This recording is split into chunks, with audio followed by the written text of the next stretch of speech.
तो चलिए, इस सफर में हम सिर्फ ये नहीं देखेंगे कि गांधी ने क्या किया, बल्कि ये समझने की कोशिश करेंगे कि वो विचार पैदा कैसे हुए जिन्होंने दुनिया ही बदल दी।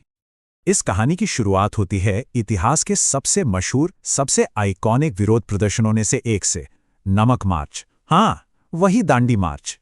सविनय अवज्ञा का ये सिर्फ एक कदम था और इसका असर सोचिए, पूरे भारत में एक ऐसी लहर उठी कि 80,000, जी हां, 80,000 से ज्यादा लोगों को जेल में डाल दिया गया। तो सवाल ये उठता है कि आखिर एक इतने सीधे साधे काम ने दुनिया के सबसे बड़े साम्राज्य की नींव कैसे हिलाकर रख दी? इस आंदोलन के पीछे की सोच क्या थी और ये सोच आई कहां से? इसका जवाब जानने के लिए हमें थोड़ा पीछे चलना होगा वक्त में।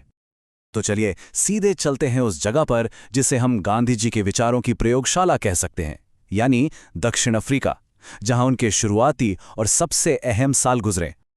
दक्षिण अफ्रीका उनके लिए सच में एक भट्ठी की तरह था, एक ऐसी जगह जहां नस्लीय भेदभाव की आग में तपकर उनके सिद्धांत तैयार हो रहे थे, आकार ले रहे थे। और देखिए, उन्होंने सिर्फ विरोध नहीं किया, बल्कि पूरे के पूरे समुदाय खड़े कर दिए। ये जो फार्म थे ना, फीनिक्स और टॉल्स्टॉय, ये उनके नए तरह के प्रतिरोध के लिए एक तरह से ट्रेनिंग ग्राउंड बन गए। असल में फीनिक्स फार्म को तो सत्याग्रह का जन्मस्थान ही माना जाता है। तो ये हथियार जो उन्होंने बनाया, ये सत्याग्रह आखिर है क्या चीज? चलिए इसकी मूल अवधारणा को थोड़ा और गहराई से समझते हैं। देखिए, ये कोई पैसिव रेजिस्टेंस या निष्क्रिय प्रतिरोध नहीं है। इसका नाम ही सब कुछ बता देता है। सत्य के लिए आग्रह, यानी सत्य पर एक अटूट, एक मजबूत पकड़। इसे अक्सर सत्यबल या आत्मबल भी कहते हैं। अब ये स्लाइड बहुत दिलचस्प है। यहां गांधी जी ने अपने तरीके को दूसरे विरोधों से बिल्कुल अलग करके दिखाया है। उन्होंने जबरदस्ती या नफरत से भरे विरोध को नाम दिया दुराग्रह। सत्याग्रह का मकसद है सामने वाले का दिल बदलना, उसे दुश्मन मानना ही नहीं है। जबकि दुराग्रह, वो तो बस जिद है, उसका एक ही मकसद है, सामने वाले को हराना। और यही फर्क गांधी के दर्शन का सार है।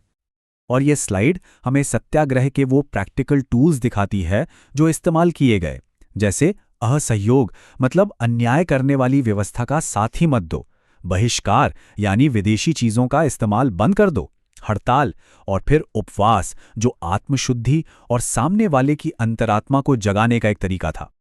लेकिन गांधी का जो सपना था वो सिर्फ राजनीतिक आजादी तक ही सीमित नहीं था। वो तो एक बिल्कुल ही नए किस्म के समाज का पूरा खाका, एक ब्लूप्रिंट तैयार कर रहे थे। उनके राजनीतिक, सामाजिक और आर्थिक सारे विचार एक दूसरे से पूरी तरह जुड़े हुए थे और इन सबका लक्ष्य एक ही था, एक संपूर्ण बदलाव। और उनकी सामाजिक सोच के दिल में था सर्वोदय। ये शब्द गांधी जी ने ही गढ़ा था। इसका मतलब ज्यादा से ज्यादा लोगों का भला नहीं है, जैसा कि अक्सर सोचा जाता है। इसका मतलब है सबका उदय, हर एक इंसान का कल्याण, खासकर उसका जो समाज में सबसे पीछे रह गया है। और ये पूरी सोच 3 मजबूत खंभों पर टिकी थी। पहला, सत्य, जो हर काम का आधार है। दूसरा, अहिंसा, सत्य तक पहुंचने का रास्ता। और तीसरा, अपरिग्रह का वो क्रांतिकारी विचार, मतलब अपनी जरूरत से ज्यादा कुछ भी इकट्ठा न करना। आर्थिक बराबरी पर उनका नजरिया भी बिल्कुल अलग और क्रांतिकारी था। वो कहते थे कि हर किसी से उसकी क्षमता के हिसाब से काम लिया जाए और हर किसी को उसकी जरूरत के हिसाब से दिया जाए। यहां बात पूरी तरह एकरूपता की नहीं, बल्कि जरूरत और क्षमता की है। इसी सोच से जन्म हुआ स्वदेशी के शक्तिशाली विचार का, यानी आत्मनिर्भरता। ये सिर्फ विदेशी सामान का बहिष्कार नहीं था, ये एक राजनीतिक हथियार तो था ही, साथ ही एक ऐसी अर्थव्यवस्था का सपना भी था जो आत्मनिर्भर हो, विकेंद्रीकृत हो। तो चलिए अब आगे बढ़ते हैं और देखते हैं कि इन सब विचारों की आज क्या विरासत है, इनका असर कितना गहरा और स्थायी रहा। एक बात साफ समझनी होगी, गांधी का दर्शन कोई पत्थर की लकीर या कोई कठोर विचारधारा नहीं थी। ये तो संघर्ष की आग में तपकर निकला हुआ खोज का एक तरीका था। दक्षिण अफ्रीका के भेदभाव से लेकर भारत की आजादी की लड़ाई तक उनके सिद्धांत सीधे जमीनी अनुभव से पैदा हुए थे। और ये सब हमें एक आखिरी सवाल पर लाकर छोड़ देता है। आज की दुनिया जो इतने सारे संघर्षों और चुनौतियों से घिरी है, उसमें गांधी के अहिंसक प्रतिरोध के तरीके कितने प्रासंगिक हैं? इस सत्य बल की ताकत से हम आज भी क्या कुछ सीख सकते हैं?